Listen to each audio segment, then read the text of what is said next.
Hubo una súbita explosión de canto que la hizo estremecer, cientos de voces masculinas gritando briosamente al unísono, en un estallido metálico, áspero, algunas notas sostenidas y el silencio, el resonante silencio de los tambores, luego penetrante los gritos agudos en respuesta de las mujeres, otra vez los tambores, de nuevo los varones, con la salvaje afirmación de su hombría, de su virilidad.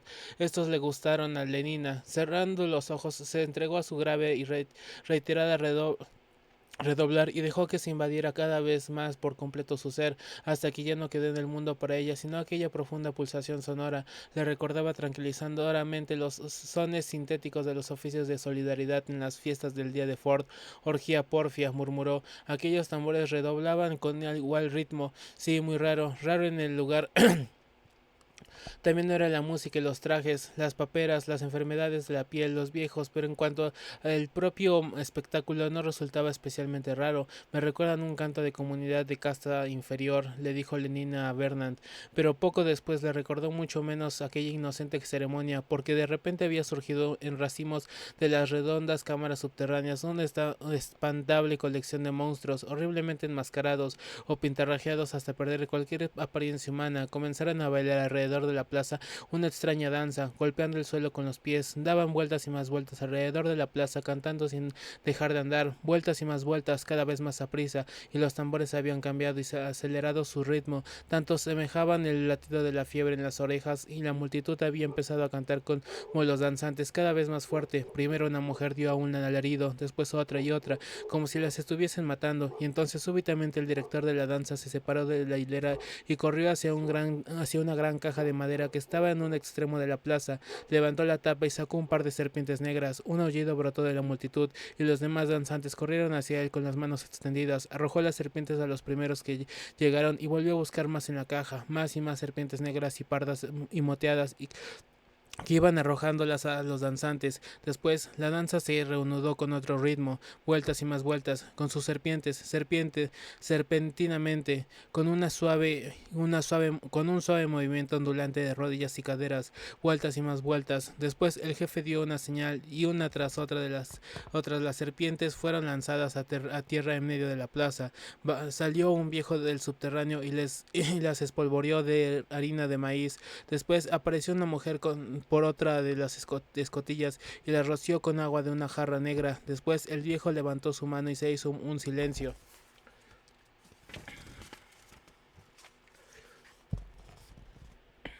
absoluto. Cesaron de sonar los tambores. La vida parecía haber llegado a su fin. El viejo señaló las dos escotillas que daban entrada al mundo inferior y lentamente alzaba de lo profundo por invisibles manos. Surgió de una de ellas la imagen pintada de un águila y de la otra la de un hombre desnudo, clavado en una cruz. Las imágenes quedaron suspendidas aparentemente en el aire, como si contemplaran el espectáculo. El viejo dio una palmada, desnudo, solo cubierto con una manta de algodón. Un muchacho de unos 18 años salió de la multitud y se paró ante él, con las manos cruzadas sobre el pecho y la cabeza gacha. El viejo hizo sobre él el signo de la cruz y se alejó. Lentamente empezó el chico a dar vueltas en el torno al montón de serpientes que se retorcían. Cuando había terminado la primera y comenzaba la segunda, salió de entre los danzantes un hombre alto con una máscara de coyote y llevando en su mano un látigo de cuero trenzado, avanzó hacia el muchacho. Este siguió andando como si no lo hubiese visto. El hombre coyote alzó el látigo. Se produjo un largo momento de espera. Después un rápido movimiento, el silbido del látigo y su golpe sonoro y seco en la carne. El cuerpo del chico se estremeció, pero no se quejó y continuó andando con su paso lento y acompasado. Golpeó el coyote una y otra vez y cada latigazo provocaba primero un silencio seguido de un gemido profundo de la multitud. El muchacho seguía andando, dos, tres, cuatro veces dio la vuelta y la sangre corría sobre sus carnes, cinco, seis vueltas. De pronto Lenina se cubrió la cara con las manos y rompió en sollozos. Oh, basta, basta, imploró.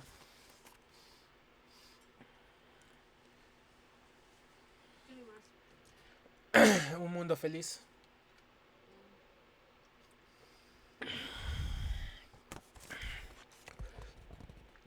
Pero el látigo seguía cayendo, inexorable, 7 vueltas. Entonces de repente el muchacho se tambaleó y sin una queja cayó de bruces. Inclinándose sobre él, el viejo le tocó la espalda con una gran pluma blanca, la alzó un instante, roja para que la multitud la viese, y la sacudió 3 veces sobre las serpientes. Cayeron algunas gotas y de pronto los tambores redoblaron de nuevo en un espantoso de notas precipitadas. Se alzó un gran clamor, los danzantes se echaron hacia adelante, recogieron las serpientes y huyeron de la plaza. Hombres, mujeres, niños, la muchedumbre entera corrió tras ellos. Un minuto después la plaza estaba vacía, solo quedaba el muchacho tendido, tendido donde cayera, completamente inmóvil. Salieron 3 viejas de una de las casas, lo levantaron con dificultad y lo metieron en una de ellas. El águila y el hombre crucificado estuvieron un poco más de tiempo como dando guardia ante la plaza vacía. Después, como si ya se hubiese visto bastante, se hundieron un poco a poco en sus escotillas en un mundo interior, en el mundo inferior. Lenina todavía sollozaba. Qué horrible, repetía sin cesar, y eran vanos todos los consuelos de Bernard. Qué horrible, esa sangre. Se estremeció y sin soma oyó un ruido de pasos en la habitación inferior. El atuendo del joven que salió entonces a la terraza era el de un indio, pero los trenzados cabellos de este eran de color pajizo, sus ojos azul pálido y su tez era blanca aunque bronceada por el sol. Hola, buenos días, dijo el extranjero en un inglés correcto. Más extraño, ustedes son civilizados, ¿verdad? Vienen del otro sitio, del otro lado de la reserva. Pero, ¿qué diablos? Comenzó a decir Bernard atónito. El joven suspiró y movió la cabeza. Es más desdichado de los caballeros. Y señalando las manchas de sangre en el centro de la plaza con voz túmula de emoción. ¿Ven ustedes esa maldita mancha? En su voz temblaba la emoción. Un gramo es mejor que un terno, dijo mecánicamente Lenina, sin apartar las manos de su rostro. ¿Cuánta falta me hace mi soma? Yo debía estar ahí, yo debía estar ahí, continuó el joven. ¿Por qué no me han querido para el sacrificio? Yo hubiera dado 10 vueltas, 12, 15. Paloutigua no ha podido pasar de las 7. Hubiera podido sacar el doble de sangre conmigo, teñir de púrpura los mares multitudinarios. Abrió los brazos en un amplio ademán. Después, desesperado, los dejó caer. Pero no me han dejado. Les desagradaban por mi tez. Siempre ha sido igual, siempre. Brotaban lágrimas de los ojos del joven. Se sintió avergonzado y se volvió de espaldas. El asombro hizo olvidar a Lenina la falta de soma. Descubrió su cara y miró por primera vez al extranjero. Pero ¿es posible que quiera usted que lo azoten? Sin mirarla, hizo el joven un signo afirmativo.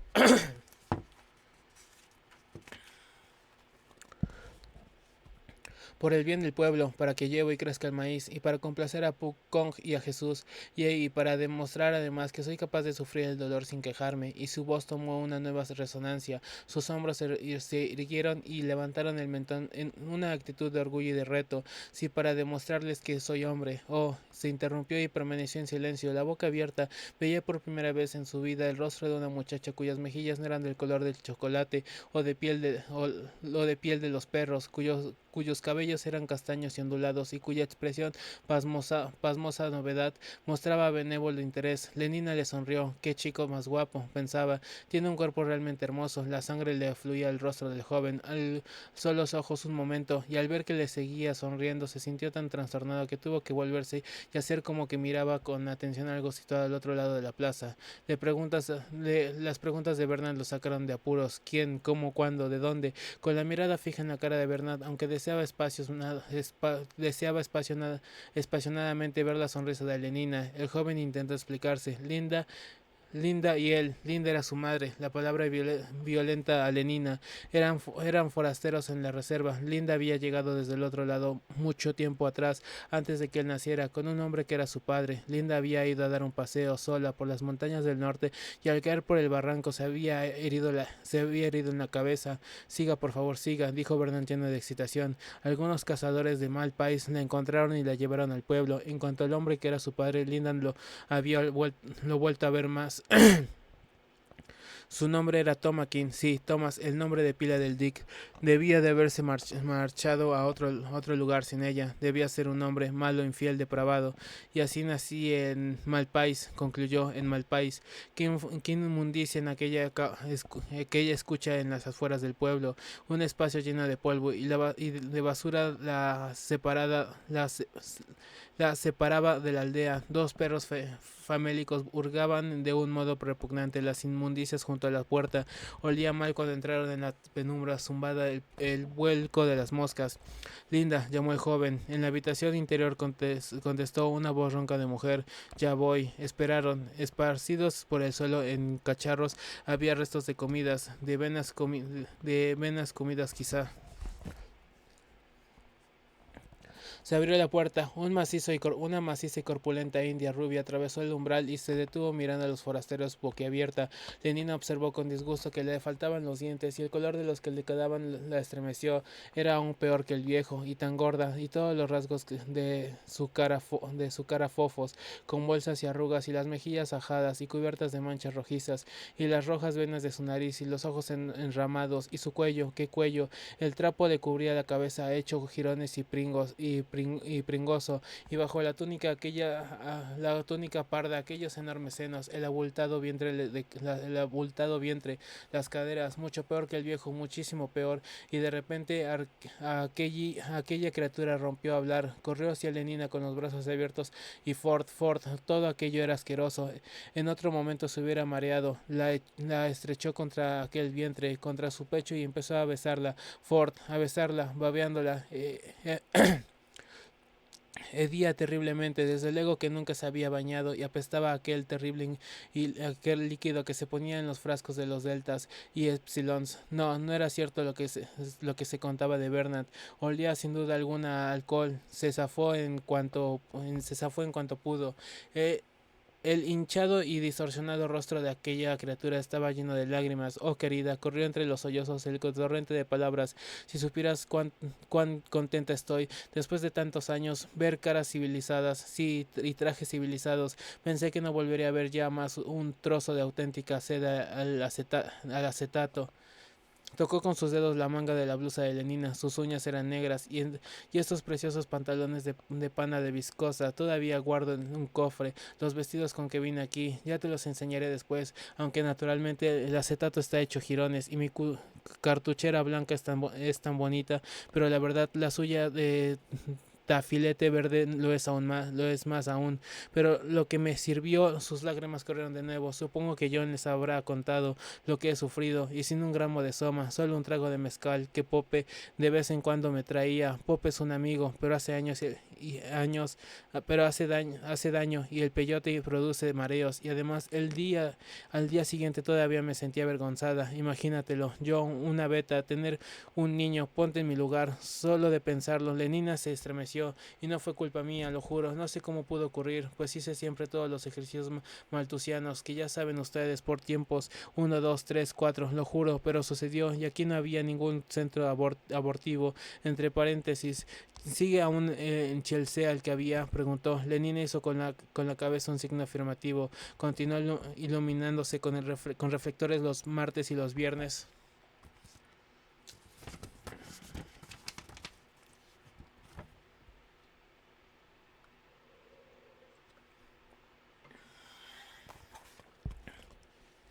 Lenina afirmó de nuevo.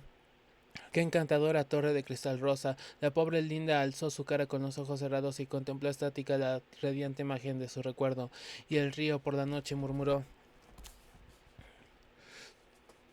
Gruesos lagrimones pasaron a través de sus cerrados párpados, y la vuelta en avión en Strokepox al atardecer, luego un baño caliente y el masaje mecánico. Aquí, en cambio, aspiró profundamente, meneó la cabeza, abrió los ojos, se sorbió un par de veces los mocos, luego se sonó con los dedos que limpió después con la falda. Oh, perdón, dijo viendo la involuntaria mueca de asco de Lenina.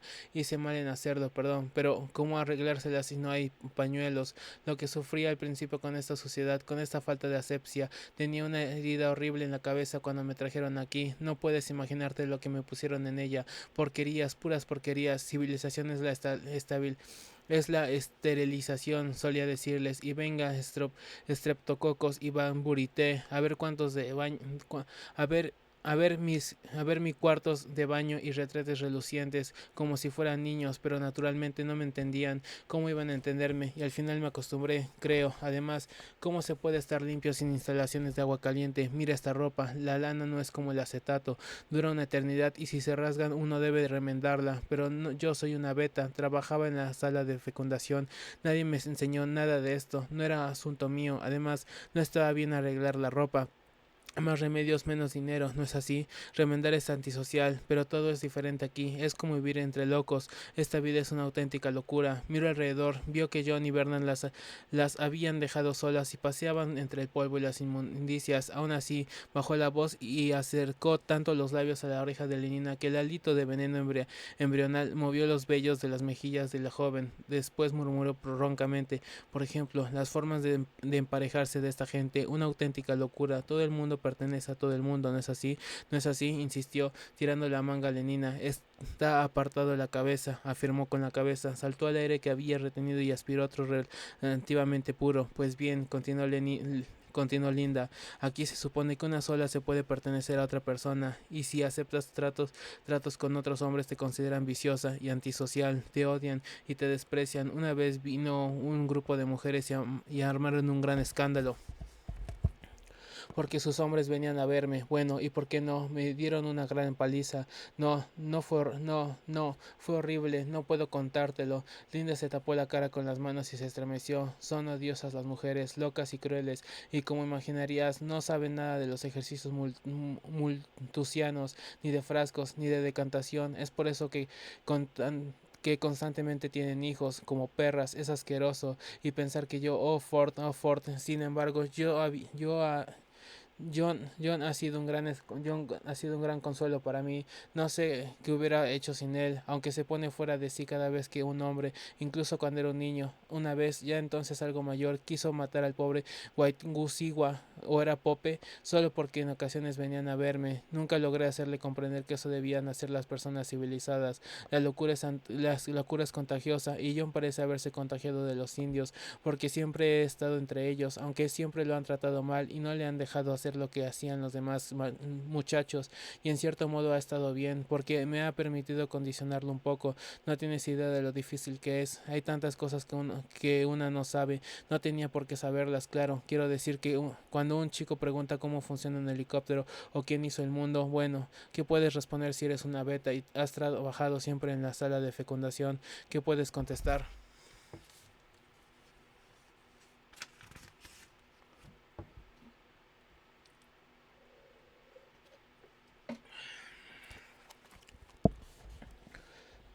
Fue entre el polvo y la basura. Eran cuatro los perros ahora que merodeaban. Vernon y John paseaban lentamente. Para mí es muy difícil comprenderlo, decía Vernon. Reconstruir. Es como si viviéramos en planetas y siglos diferentes. Una madre y toda esta porquería y dioses y vejez y enfermedades. Es inconcebible. No lo comprenderé a menos que me lo expliques. Explicar que esto señaló el pueblo y esto ahora señaló las casitas de las afueras. Toda tu vida. Pero, ¿qué puedo decir? Desde el principio, todo lo que puedas recordar, tan atrás como pueda recordar. John frunció el ceño y siguió un largo silencio. Hacía mucho calor. Habían comido muchas tortillas y maíz tierno. Linda le dijo, ven a acostarte, niño. Se acostaron juntos en la ancha cama, y Linda cantó, voy en mi streptococo al lado hasta Bamburité, y adiós, adiós, niño adorado. Pronto serás tú decantado. Su voz se hizo cada vez más débil. De pronto se oyó un gran ruido y despertó sobresaltado. Un hombre estaba junto al lecho, enorme, espantoso. Le decía algo a Linda y ella reía. Ella se había subido el cobertor hasta la barbilla, pero el hombre intentaba bajarlo de nuevo. Sus cabellos eran como dos cuerdas negras y en torno de sus brazos tenía un hermoso brazalete de plata con piedras azules.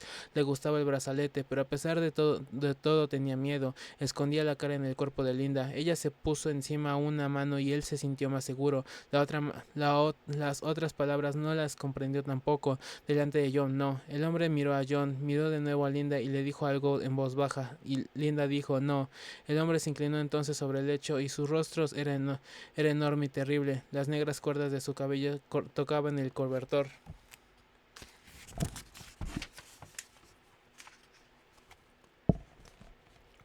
No, repitió Linda, y él sintió que su mano le agarraba más fuerte. No, no, pero el hombre lo tomó por el brazo. Le hacía daño, gritó. El hombre lo asió con ambas manos y lo levantó. Linda seguía sujetándole y decía, no, no. El hombre dijo algo leve y áspero, y súbitamente las manos de Linda lo dejaron. Linda, Linda, patelaba, se retorcía, pero el hombre lo llevó a través del cuarto, lo abrió y echó fuera al niño en medio de la otra habitación. Cerró la puerta tras él. John se levantó y corrió a la puerta, poniéndose en puntillas. Luego, justo al recio picaporte de madera, lo levantó y empujó, mas no abrió la puerta. Linda gritó, pero Linda no respondió. Recordaba una habitación muy grande, muy bien oscura. Había en ella un armatoste de madera con hilos atados y alrededor de estos un grupo de mujeres en pie haciendo mantas, según lo había dicho Linda. Le dijo que se sentase en un rincón con los niños. De pronto la gente se puso a gritar y las mujeres se echaron a Linda y Linda se puso a llorar. Fue hacia la puerta y él corrió tras ella. Fue entonces John le preguntó por qué aquellas mujeres se habían enfadado. ¿Por qué he roto una cosa? Contestó muy enfadada. ¿Por qué he de saber yo algo de sus estúpidos trabajos? Dijo, salvajes. John le preguntó qué quería decir salvajes. Cuando volvieron a su casa, Pope estaba esperando en la puerta y entró con ellos. Llevaba una gran calabaza llena de líquido que parecía agua, pero no era agua, olía mal, quemaba la boca y hacía toser. Linda bebió un poco y Pope también. Entonces Linda se rió mucho y empezó a hablar a gritos. Luego se fueron a otra habitación. Cuando salió Pope, entró y vio a Linda profundamente dormida. Pope iba a menudo a la casa. Decía que el líquido que contenía la calabaza se llamaba mezcal, pero Linda decía que se debía llamar soma, solo que después de beberlo se mareaba. John odiaba a Pope y cuantos hombres visitaban a Linda. Una tarde, después de jugar con otros niños, hacía frío, recordaba y había nieve en las montañas. Entró a casa y oyó voces coléricas en el dormitorio. Era una mujer la que gritaba aquellas cosas tan horribles, y de repente, ¡zas!, algo cayó al suelo. Oyó movimientos de personas y otro ruido, como cuando azotan a una mula, pero una mula carnosa. Después Linda gritó, oh, no, no, no, no. John entró corriendo. Había 3 mujeres con mantas negras. Linda estaba tendida en la cama. Una de ellas le sujetaba las muñecas, otra estaba sobre sus piernas para que no pudiese patalear. La tercera la golpeaba con un látigo, 1, 2, 3 veces. Y Linda gritaba cada vez más, aullaba. John tiró del manto de la mujer. Por favor, por favor. Con la mano libre la mujer lo apartó. El látigo cayó una y otra vez y Linda volvió a dar toda su fuerza. La mujer lanzó un grito, se libró con una sacudida y lo empujó con tanta violencia que cayó. Mientras estaba en el suelo le pegó 3 veces con el látigo. Sintió un dolor tan grande como nunca había sentido, como fuego. El látigo silbó de nuevo y cayó, pero esta vez fue Linda quien gritó. ¿Por qué querían hacerte daño, Linda?, le preguntó por la noche. John lloraba, pues las heridas del látigo en la espalda lo hacían aún sufrir horriblemente, pero también porque las personas eran malas y crueles y él era solo un niño y no podía hacer nada contra ellas. Porque querían hacerte daño, Linda. No lo sé, ¿cómo voy a saberlo? Era difícil oír lo que decía porque estaba hecha boca abajo, la cara hundida en la almohada. Dicen que esos hombres son sus hombres, continuó, y no parecía hablar con él sino con alguien en su interior. Después de esa conversación que John no pudo entender, Linda rompió a llorar más reciamente que nunca.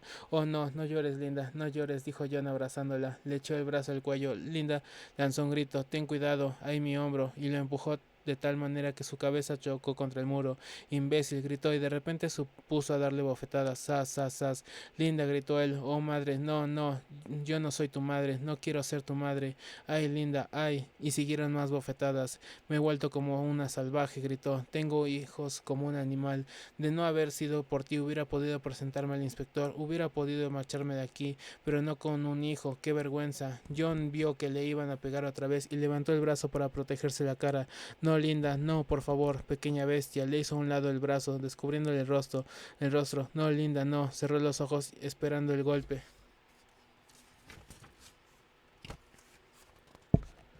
Pero Linda no le pegó más. Abrió los ojos un momento después y vio que Linda lo estaba mirando. John intentó sonreírle. De repente ella le echó los brazos al cuello y llenó la cara de besos. A veces durante varios días Linda no se levantaba, permanecía en la cama, llena de tristeza, o bien bebía el líquido que le traía Pope, se reía a carcajadas y se dormía. A veces las náuseas la hacían vomitar, a menudo se olvidaba de lavarlo y muchos días no tenía otra cosa para comer más que tortillas frías. Aún se acordaba de sus terribles gritos la primera vez que encontró ciertos insectos en sus cabellos. Sus momentos más fáciles eran cuando le hablaba del otro lugar. De veras podías volar cuando querías, de veras. Y Linda le hablaba de la preciosa música que salía de una caja, de los divertidos deportes a que se podía jugar, de las cosas ricas para comer y beber, de la luz que surge apretando un aparatillo que hay en la pared, de las imágenes que se podían oír, sentir y tocar al par que se les veía, de otra caja que producía agradables olores y de cosas rosadas y verdes y azules y plateadas, altas como montañas, y de que todo el mundo era feliz, sin tristeza ni preocupaciones, todo el mundo pertenecía a todo el mundo. Le contaba de las cajas en las que se podía ver, oír cuanto pasaba al otro extremo del mundo, de los niños en hermosos y limpios frascos, todo muy limpio, sin mal olor ni suciedad alguna, y de las personas que nunca estaban solas, sino felices, sino viviendo siempre juntas, alegres y felices, más o menos como durante las danzas de verano en Malpais, pero mucho más felices, pues allí la felicidad era diaria. John la escuchaba horas y horas, embelesado. A veces cuando él y los otros niños estaban cansados de jugar, uno de los viejos del pueblo les hablaba, en la otra lengua, del gran transformador del mundo y a la larga lucha entre la mano derecha y la mano izquierda, entre la sequía y la humedad de Aguanahuila, que formó una espesa niebla. Pensando una noche de esa niebla creó el mundo, de la madre tierra y del padre cielo, de Ajayuta y Marsailema,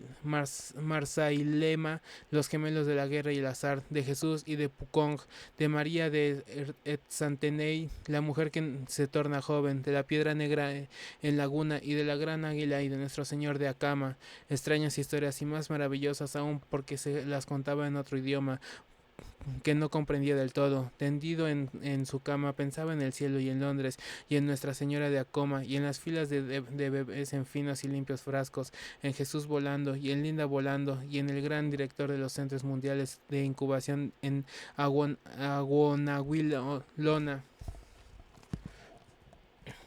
Como muchos hombres iban a ver a Linda, los chiquillos empezaban a señalarlo con el dedo, y en su lengua extranjera decían que Linda era mala, la llamaban con nombres que él no comprendía, pero que sabía que eran terribles.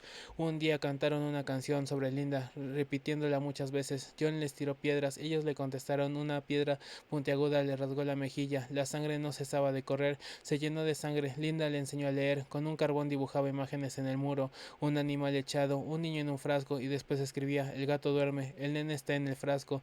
John aprendió pronto y fácilmente. Cuando supo leer todas las palabras que ella escribía en la pared, Linda abrió su gran baúl y sacó debajo de unos graciosos pantaloncillos rojos que no se ponía nunca un delgado librillo. Lo había visto antes a menudo. Cuando seas mayor, le había dicho su madre, podrás leerlo. Ahora ya era mayor y se sentía orgulloso. Temo que no lo encuentres interesante, dijo Linda, pero es lo único que tengo, suspiró. Si pudieras ver las hermosas máquinas de leer que teníamos en Londres. Se puso a leer el acondicionamiento químico bacteriológico del embrión, instrucciones prácticas para los trabajadores beta del almacén de embriones Necesito casi un cuarto de hora para leer solo el título. Arrojó el librillo al suelo. Estúpido libro, dijo, y se echó a llorar. Los chiquillos seguían cantando su horrible canción de Linda. A veces también se reían de él por sus vestidos harapientos. Cuando se le rompió la ropa, Linda no sabía remendarlos. En el otro lugar decía que se tiraban los trajes viejos y se compraban otros. Andrajoso, andrajoso, le gritaban los chiquillos. Pero yo sé leer, decía John, y ellos no, ni siquiera saben lo que es leer. Le era muy fácil cuando pensaba en ello lo bastante, fingir que no le importaba que se burlaran de él. Pidió a Linda que volviera a prestarle el libro. Cuanto más cantaban los niños y lo enseñaban con el dedo, más empeño ponía en la lectura. Pronto logró leer todas las palabras, aun las más largas. Como no podía comprender su significado, solía preguntárselo a Linda, pero cuando ella lograba contestarle, tampoco las comprendía con claridad y generalmente no sabía qué decirle. ¿Qué son productos químicos?, le preguntaba, o materiales como sales de magnesio y el alcohol para mantener pequeños y retrasados a los deltas y a los épsilons, y el carbonato de calcio para los huesos y todo lo demás por el estilo.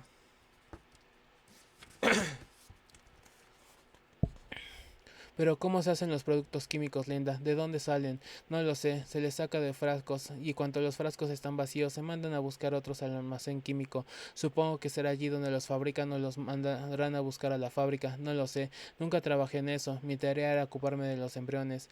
Lo mismo ocurría con cuantas cosas le preguntaba. Por lo visto, Linda no sabía nada. Los viejos del pueblo daban respuestas mucho más precisas. La semilla de los hombres y de todas las criaturas del sol y de la tierra y la semilla del cielo, todo fue obra de Aguanahuilona a partir de la niebla desarrolladora. El mundo tiene cuatro vientres y él sembró la semilla en el más bajo de los cuatro. Gradualmente las semillas empezaron a germinar. Un día John calculó más tarde que debió de ser algo después de que cumpliera los 12 años. Al entrar en casa vio un libro que jamás había visto, tirado en el suelo en la alcoba. Era un tomo grueso que parecía muy antiguo. La pasta estaba roída por ratones y algunas de sus hojas sueltas y arrugadas. Lo levantó y leyó la portada. El libro se titulaba Obras completas de William Shakespeare. Linda estaba echada en la cama, bebiendo unos traguitos y en una taza de repugnante y apestoso mezcal. Pope lo trajo, dijo. Su voz era pastosa y ronca, parecía la voz de otra persona.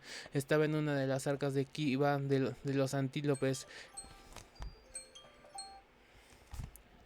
Cree que debe de haber estado allí desde hace cientos de años. Debe ser cierto porque le he echado una ojeada y solo dice tonterías. Un autor precivilizado, pero podrá servir para que practiques la lectura. Echó el último trago, dejó el vaso en el suelo, se dio media vuelta, hipo una o dos veces y se durmió. John abrió el libro al azar. Nada, solo vivir, en el rancio sudor de un lecho inmundo, cociéndose en la corrupción, arrullándose y haciendo el amor sobre el camulado camastro.